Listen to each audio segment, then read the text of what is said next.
When we think about the biggest risks in investing, our minds usually jump to market crashes or picking the wrong stock. But what if I told you the most dangerous story out there isn't about the market at all? It's the one you tell yourself. Today, we're going to pull back the curtain on this story and see how it's really shaping your decisions. So let's kick things off with a scenario that I'm sure is familiar to anyone who's ever invested. Picture it. You've just closed out 2 trades. One was a home run. The other, well, not so much.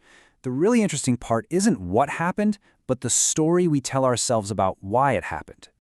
And it usually goes something like this, right? When we win, it's all about us. I'm a genius. My research was spot on. My timing was perfect. We take all the credit. But when we lose, suddenly the story changes. The market was crazy, or I just got unlucky, or some unexpected news came out. It's like we're 2 different people with 2 totally different explanations.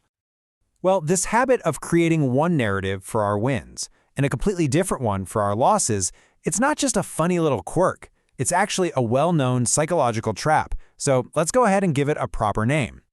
It's called self-attribution bias. And really, it's our brain's clever little trick for taking all the credit when things go right and pushing away all the blame when they go wrong. Now, it might feel good in the short term, but believe me, in the world of investing, this is one dangerous habit. And this isn't just an investing thing. It's a human thing. I mean, think about it. The student who aces a test, they're brilliant. But if they fail, the questions were totally unfair. The CEO who reports huge profits, it's their amazing leadership. But if earnings dip, it's a weak economy. It's the exact same pattern, just showing up in different parts of our lives. So the big question is, why? Why are we all wired this way? Why do we instinctively create these 2 different stories for our wins and our losses? Well, it all comes down to a really powerful and very human instinct. Deep down, it's a defense mechanism. We all want to feel competent, smart, and in control. So when we succeed, attributing it to our own skill feels great. It reinforces that positive image of ourselves. But admitting a loss was our fault? Oof. That feels like a direct threat to our ego. So our brains subconsciously just builds a wall to protect us from that feeling. There's a classic saying on Wall Street that just nails this perfectly. Never confuse brains with a bull market. It's so easy to feel like a genius when the entire market is soaring, right?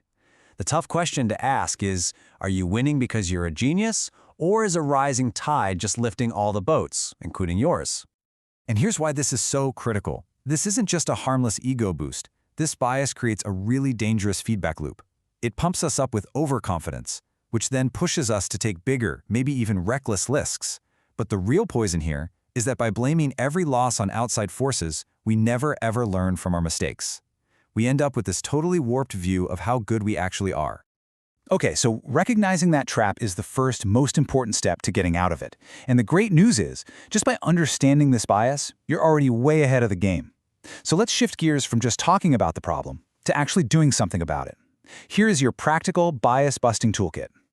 We've got 5 powerful strategies you can start using right away.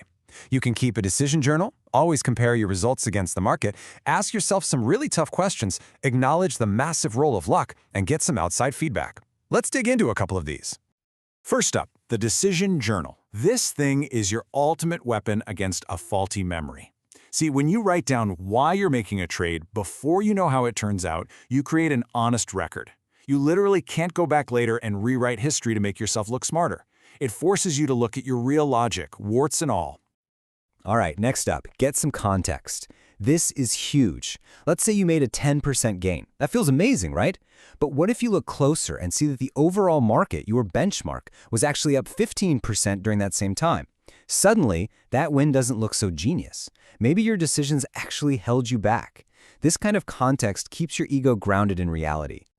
And you have to actively fight your own brain's default settings. That means asking the exact opposite questions that your ego wants you to ask. After a big win, don't just pat yourself on the back. Ask, okay, what outside forces, like a huge market rally, might have given me a tailwind? And after a tough loss, don't just blame the world. Ask, what was my part in this? What could I have done better? And finally, 2 really key mindsets. First, humility. You have to admit that pure random luck plays a massive role in investing. Not every win is skill and not every loss is a mistake. And second, perspective. You've got to break out of your own echo chamber. Talk to a friend, a mentor, an advisor, someone who can spot the holes in your logic that you're just too close to see.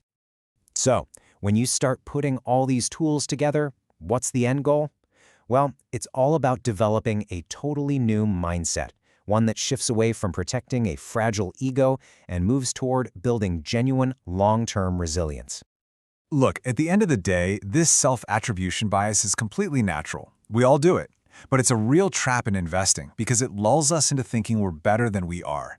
The whole key is to choose truth over ego every single time.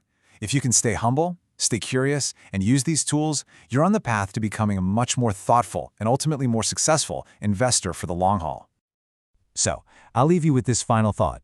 The next time you look at your portfolio, don't just look at the wins and losses. Ask yourself, what's the story I'm telling myself about these results?